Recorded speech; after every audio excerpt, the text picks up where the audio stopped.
presentations of socioeconomic factors associated with the nutritional status of infants in Western Uganda. That's a picture of mother and their parent infants who are malnourished. Background: in Uganda, the feeding of infants and young children is very crucial in determining the health, nutrition, survival, and growth and development of the child as an individual. So, in recognition of the vital role played in the well-being of women mothers and adolescents, the government has come up with new guidelines on infant and young child feeding. Uganda is among the countries in East Africa with the highest levels of undernutrition, with 3 to 10 children below 5 years suffering from malnutrition. My study explored socioeconomic factors influencing breastfeeding habits of lactating mothers and their effect on the nutritional status of their infants. The objective of the study was to assess the relationship between socioeconomic factors associated with breastfeeding practices and child malnutrition because of this sub-district in Western Uganda. Because of this is in the Nutri region of Uganda. The methodology I used, in terms of the study design, I used the cross-section study. With the cross-section study, data was collected on individual characteristics, including exposure to risk factors alongside information about blood.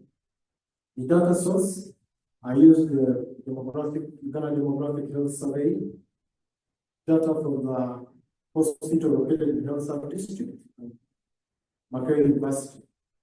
My sampling frame, I was using infants aged between 0 to 23 months, along with their mothers, who were addressed and interviewed from their respective households. Data analysis, I used descriptive statistics, bivariate, and multivariate regression analysis. Sampling technique, occasionally for cross-sectional studies, what I used was I was using mother-paired infants, and I wanted to avoid errors, type 1 and type 2 errors. Socioeconomic factors, I was using household income, attitude perceptions, marital status, nutritional knowledge, maternal education level. Nutritional status indicators, weight for age, height for age.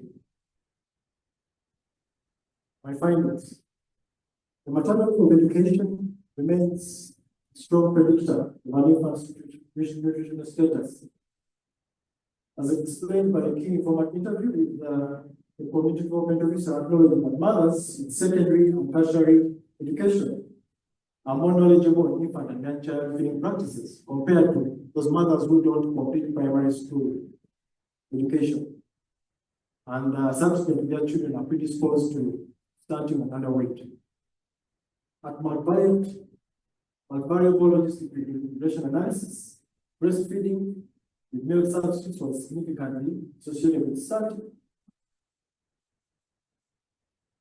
At bivariate level, mothers whose child spacing of less than 2 years were more likely to have children who were underweight and stunted. Children of mothers who used breast milk substitutes besides breastfeeding were over 2 times more likely to be stunted compared to those mothers who exclusively breastfed their children.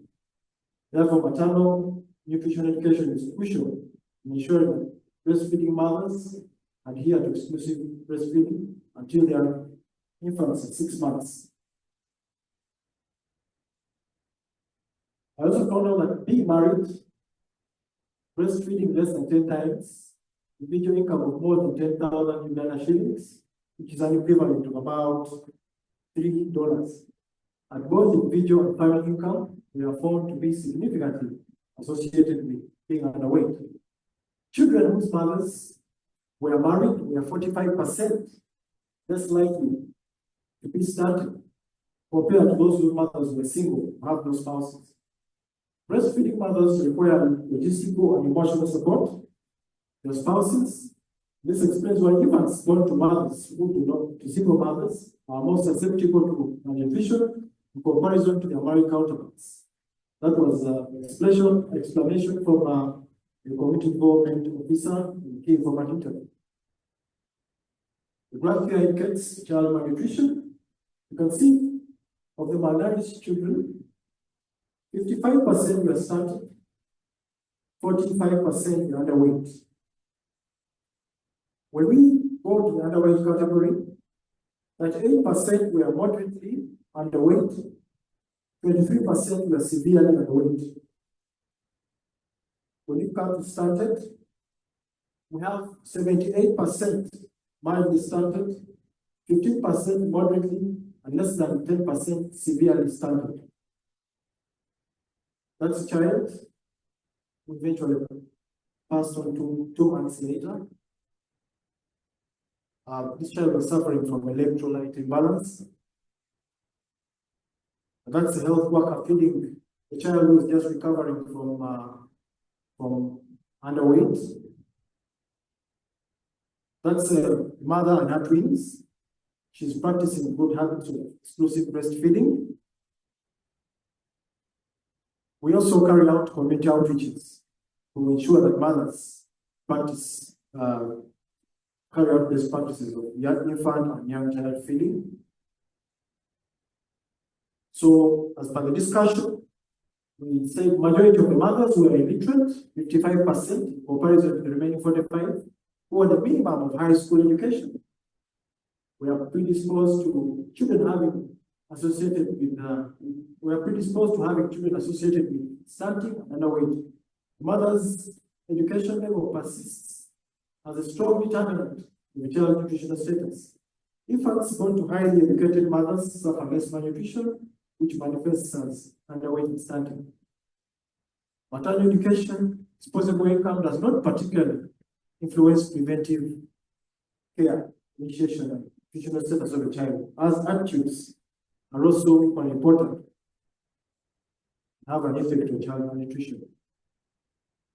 The recommendations recommended that we strengthen capacity of health facilities, community health workers provide maternal nutritional services, since most of these mothers block the healthcare, health center fees and costs for immunization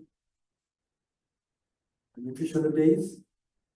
We recommended strengthening the use of nutritional data, facility and community levels, increasing access, and coverage of integrated management of child malnutrition, involvement of men and other family members in young child feeding.